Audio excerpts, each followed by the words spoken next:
Joe Rogan, the guy who had an aversion towards Christianity. There's certain people that are just really dumb, and they really aren't capable of thinking about deep. They're not capable of pondering the really insane question of what this life is. They're not capable of it. So religion, I've always felt, is like a nice scaffolding for people like that. Because the New Testament is utter It's created by a bishop and emperor. That's a fact. That's like established religious fact. Yes, that Joe Rogan who you just saw, he's more open to the idea of faith, religion, and Christianity in general. We've seen Joe Rogan in the past have guests on who are Christians, who are new converts to Christianity, and now he has somebody on his podcast, Stephen C. Meyer, who is well-versed in Christianity and in science. Joe Rogan, he might be leaning, trying to learn more about the faith. Hopefully, one day he can come to belief in Messiah. But let's jump into this video. Joe Rogan Podcast, episode 2008, Stephen C. Meyer. Further, you were saying something about, and I'm paraphrasing, but whatever this intelligent thing is, creating us somehow or another in its image, or somehow or another thinking the way it thinks. How did you say that again? Yeah, this was the idea of the early scientists who got science going. This was the idea of who? This was the idea of the early scientists. These early scientists were Christians, believers in Jesus. So for someone to say Christians hate science, or for Christians to hate science, Christians, you don't know your history. And if you're a non-Christian, you don't know your history as well. The reason why Christians did science because they were Christian, to be honest. That's the truth. And I'm not talking about science worldwide. This is the 1500s in the West.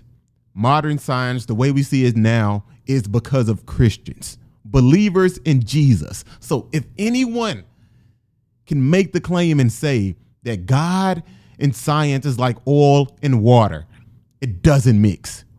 Or if someone can say that God and science is like sugar and grits, to me, that doesn't mix. Now, that is not God. God and science goes hand in hand.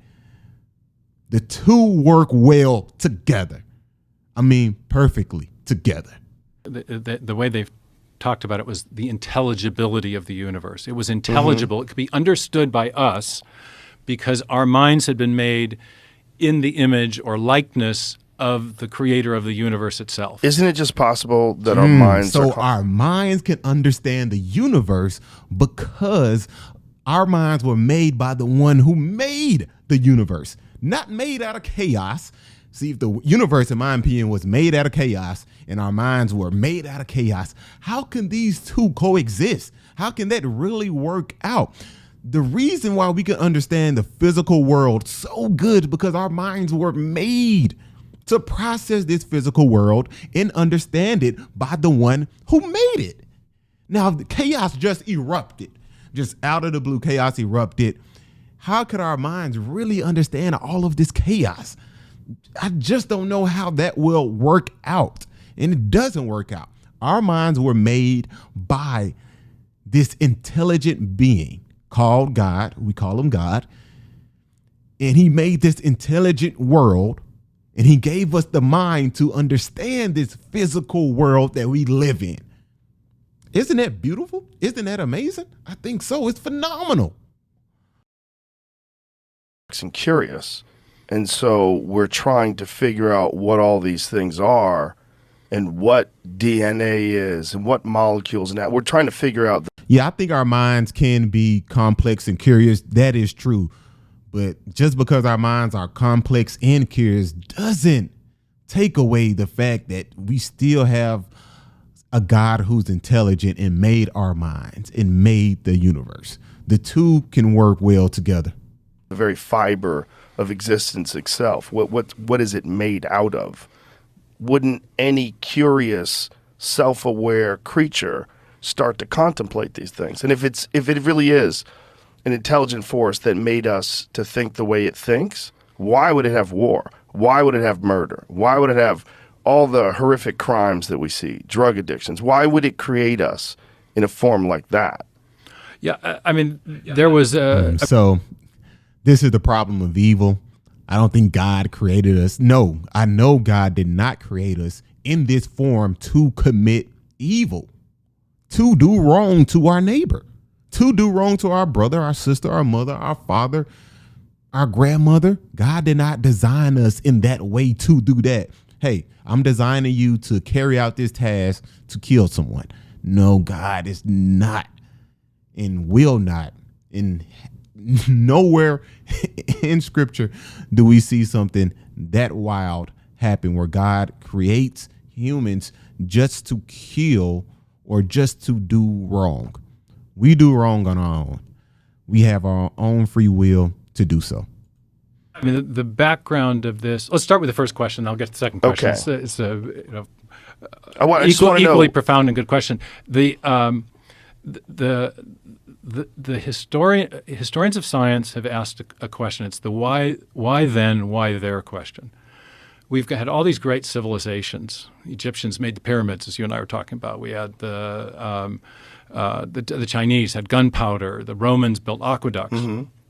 But for some reason, in Western Europe, in the 16th and 17th centuries, and I think the antecedents for that go back a little further, you get these very systematic methods for studying nature arising. And you get this concern to use mathematics to describe the order in nature.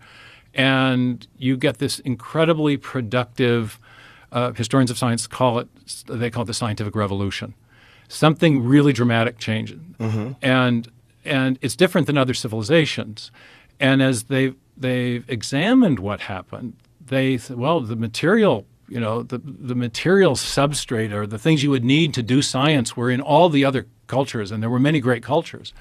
But this systematic method of studying nature uniquely arose in Western Europe in a particular time, in a particular context. And many, many historians of science have come to the conclusion that the thing that was the difference that made the difference was the worldview, was the philosophical assumptions of those Western European scientists who were almost entirely coming out of a Judeo-Christian worldview. And one of the key assumptions that they had was that systematic study of nature was actually possible. It's actually very hard to do science. It's very hard to see a pattern in what can initially seem to be a chaotic jumble of sense data. And these thinkers had the conviction that there were such patterns, there was rationality, there was order behind things, because there was a God who had made the universe to be orderly and to be understood.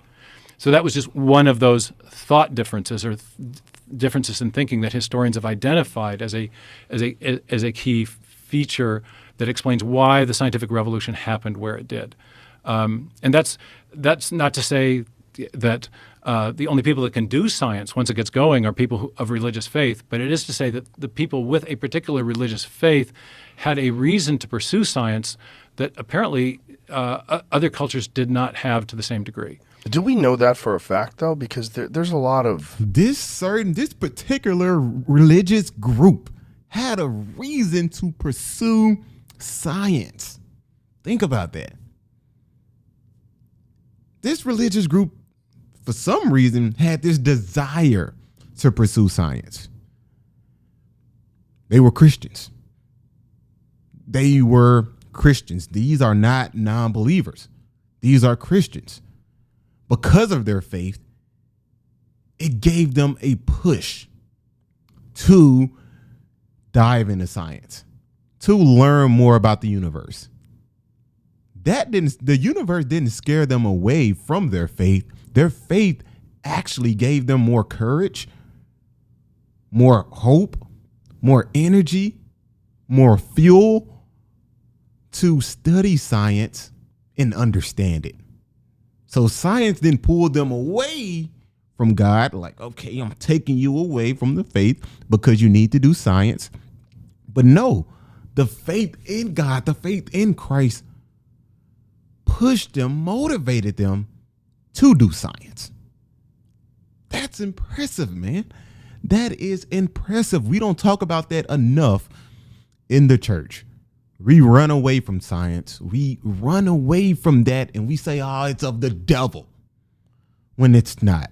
The first scientists, well, I can say early scientists, were believers in Jesus. And that's a good thing, not a bad thing. Evidence that we've lost some civilizations. We've lost a lot of their knowledge. The burning of the Library of Alexandria. We don't really know that much about what they knew. Obviously, they had some incredibly complex mathematics if they built the pyramids. We know that. We know there had to be measurement. We know there had. Yeah, I don't think Stephen is saying, like, Joe, there was no such thing as science until Christians came around. I don't think he's saying that. He's just saying, like, hey, Christians, the reason they did science was because they were Christians. That was the reason.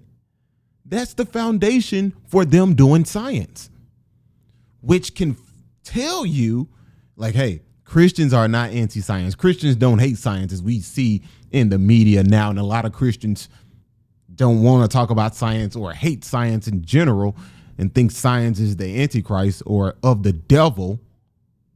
When you just do some simple research, you can see early Christians had no problem with science. Not taken away from any other people group before Christians. Not saying that they didn't do science, but just saying, hey, Christians in this context, they did this science because they were Christian. Had to be like some very complex geometry in order for them to figure out how to do it correctly.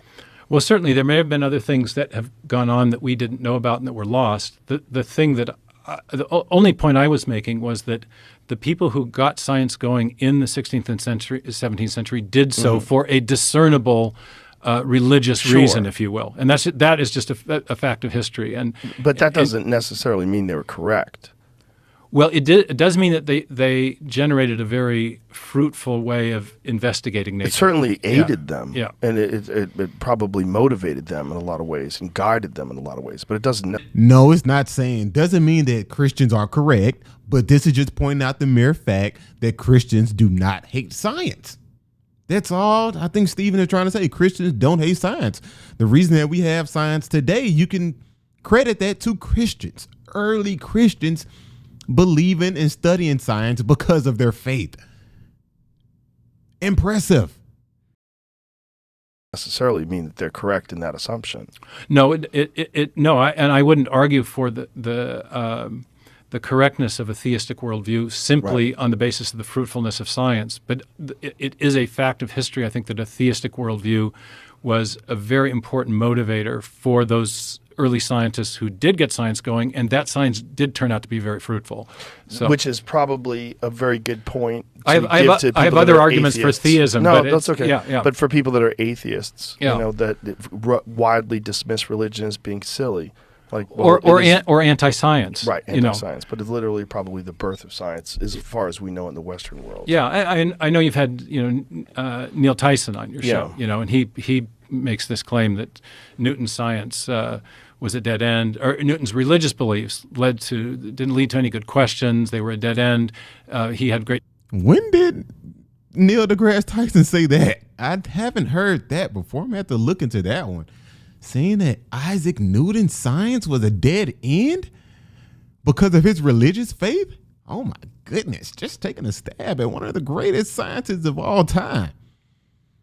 Did Neil really say this? It's pretty freaking insane if he did. Like, that's crazy. Scientific insights, but his religion was bad news for science.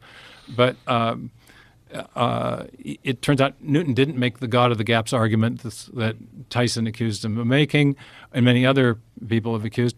And it was his greatest work, the Principia, his work on gravitation, was meant to display. It was partly a religious project. He was trying to demonstrate the principles, the mathematical harmony that had been built into creation by the Creator.